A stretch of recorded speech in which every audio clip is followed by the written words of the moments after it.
কলকাতায় ফুটবলের icon Lionel মেসির উপস্থিতিকে ঘিরে যখন চরম বিশৃঙ্খলার ছবি সামনে আসছে, ঠিক সেই সময় সম্পূর্ণ শৃঙ্খলা ও নিয়মরীতি মেনে হুগলির বাঁধপুরে শুভারম্ভ হলো একদিনব্যাপী দিবারাত্রি ফুটবল টুর্নামেন্টের প্রথম পর্যায়ের কর্মসূচি।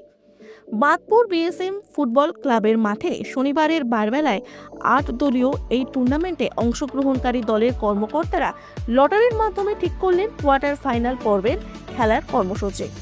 স্বাভাবিকভাবেই ৫১তম বর্ষের আসন্ন এই ফুটবল টুর্নামেন্টকে কেন্দ্র করে উচ্ছ্বাস ক্রীড়াপ্রেমীদের মাঝে। ক্লাব কর্তাদের কথায় সমস্ত প্রয়োজনীয় ব্যবস্থা দেওয়ার পাশাপাশি যাতে যানজটের মধ্যে পড়তে না হয় সাধারণ মানুষকে, তার জন্য অতিরিক্ত ব্যবস্থা নেবে পুলিশ প্রশাসন।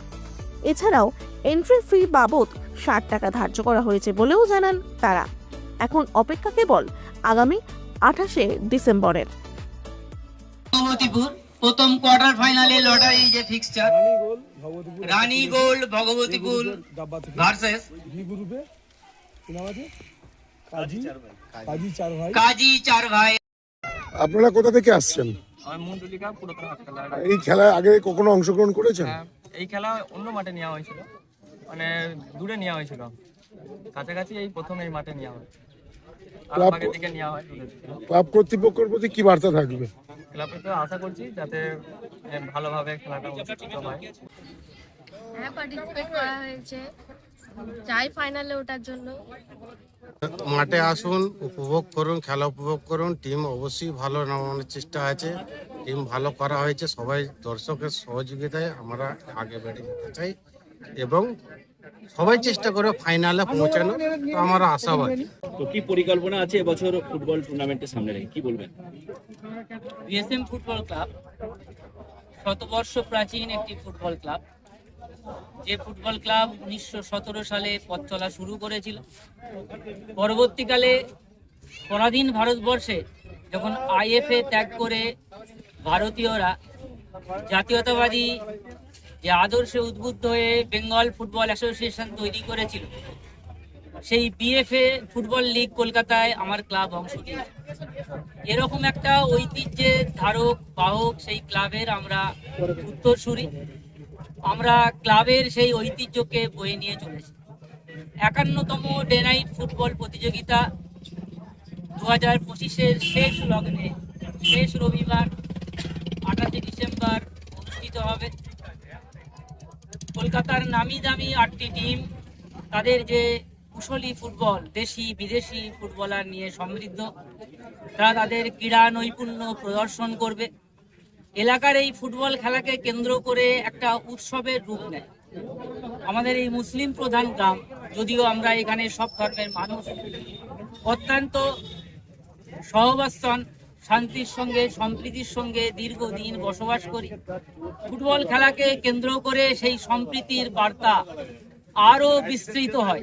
টিম অংশগ্রহণ করছে, অংশগ্রহণকারী টিমগুলো হলো আমাদের নিজস্ব ক্লাব আছে বাঁধপুর এসএমএফসি, যাকে স্পন্সর করছেন moonlight nursing home Madhabpur Jangipara, আছেন এসআর এন্টারপ্রাইজ তোড়লপুর হুগলি, আছেন রানী গোল্ড ভগবতীপুর, আনন্দ ফার্নিচার বাসু ভাই, ইনি আমাদের অত্যন্ত সহযোগিতা করেন Furfura Hooghly, Majherhat classic sporting club, অনেক পুরনো ক্লাব ভগবতীপুর, কাজী চার ভাই রাজীবপুর মুন্ডলিকা, খালকুল্লা আমরা সবাই স্পোর্টিং ক্লাব আইয়া, এবং হাসান নেহারা গালাই কারখানা সৌজন্যে আলামিন মার্বেলস। এই প্রত্যেক দলকে আমরা আন্তরিক অভিনন্দন জানাই, কৃতজ্ঞতা জানাই। আজকের লটারি অনুষ্ঠিত হলো এই কারণেই যে আমরা যেন সময়ে খেলাটা শুরু করতে পারি, দর্শকদের কাছে আমরা একটা প্রবেশপত্রের বিনিময়ে খেলাটা পরিচালনা করি। ভগবতীপুর কাজী চার ভাই দ্বিতীয় কোয়ার্টার ফাইনাল খেলা, খালকুল্লা আমরা সবাই স্পোর্টিং ক্লাব, হাসান নেহারা গালাই কারখানা সৌজন্যে আলামিন মার্বেল। তৃতীয় quarter final SR enterprise তোড়লপুর Rampara versus Majerhat classic sporting club Bhagabatipur. এবং চতুর্থ কোয়ার্টার ফাইনাল খেলায় অংশ নেবেন বাঁধপুর এসএমএফসি সৌজন্যে মুনলাইট নার্সিং হোম, আনন্দ ফার্নিচার বাসুভাই ফুরফুরা। প্রাইজ মানি কি রাখা হয়েছে? আমাদের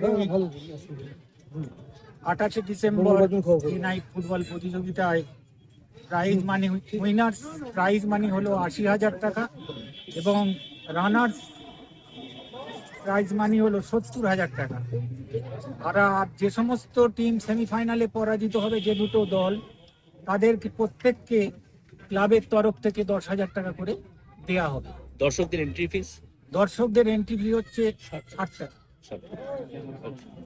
সাইকেল, মোটর সাইকেল রাখার বন্দোবস্ত আছে এবং সেই সঙ্গে টিফিনে যে সমস্ত বিভিন্ন খাবারের দোকান থাকবে। ফুটবল ক্লাবের এবারের যে ফুটবল টুর্নামেন্ট তার লটারি প্রোগ্রাম অত্যন্ত জাঁকজমকপূর্ণভাবে হয়েছে, যেটা বিগত দিনে এতটা দেখা যায়নি। এবারে একটা বাড়তি উদ্দীপনা চোখে পড়ছে। কি পরিকল্পনা রয়েছে একটু যদি সংক্ষেপে বলেন। পরিকল্পনা বলতে গেলে প্রত্যেকটা যারা অংশগ্রহণ করছে খেলায়, প্রত্যেকটা দলকেই আমরা আমাদের ক্লাবের পক্ষ থেকে আবেদন করা হয়েছে যে আপনারা সময় মতো আসবেন, আমাদের ক্লাবকে সহযোগিতা করবেন যাতে সুষ্ঠুভাবে আমরা খেলা পরিচালনা করতে পারি। এবং আমাদের কলকাতার থেকে রেফারিরা আসবে, কলকাতা মাঠের যারা খেলে তারা খেলা পরিচালনা করবে এবং প্রশাসনিকভাবেও আমরা ব্যবস্থা গ্রহণ করেছি যাতে বিশৃঙ্খলা এড়ানো যায়।